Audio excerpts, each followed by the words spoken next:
guys, in this video of the TypeScript series, we are going to discuss about the object types in TypeScript. So let's get started. So if you are coming from the world of JavaScript, you would be well versed with objects. So let's see how we can define an object type in TypeScript. Let's say we have an object called as student, which has three properties. One is the name, second is the email, and third is the age.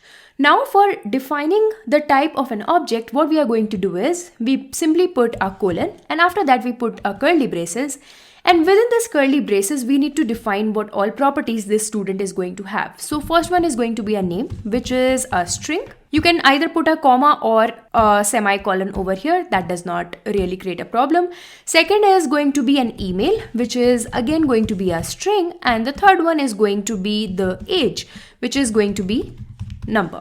Now for initializing it, we again put in curly braces after equal, and then we give the value for each of these variables that we have inside this object. So we define the name as, let me put it on the second line. Now for defining the name, we can write say John. We can give the email as john.edu.ac.in, and for defining the age we can write as say 26. So this is how you can define an object type in TypeScript. Also in case of object as well, even if we remove this explicit type annotation, TypeScript is able to infer the type of this student object. You can see that all the type of the variables that are there inside is correctly inferred. But if we use type annotation over here for an object, it also gives us the flexibility to make any of these property as optional. Let's say we have this example wherein we have a function called as add, which basically takes in, instead of two parameter, it takes in an object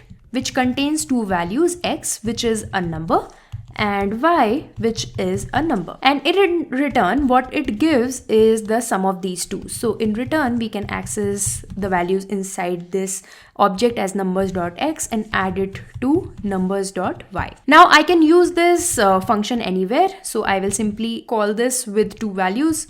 I will assign x a value of 3 and y a value of say 7. Okay, this looks good.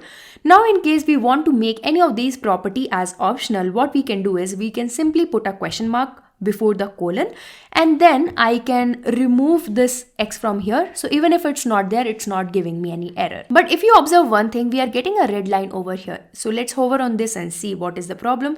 So it's showing us that numbers.x is possibly undefined.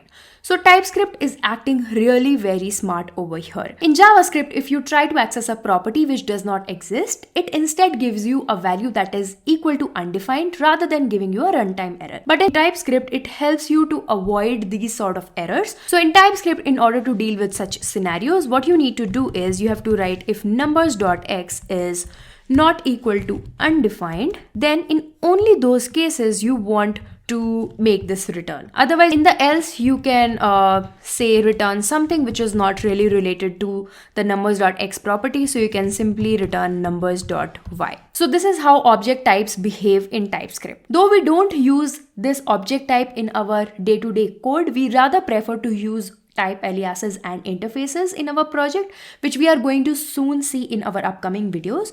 So that's all about the object type, and in our next video of the TypeScript series, we are going to discuss about the union type, which has been pending for the last few videos.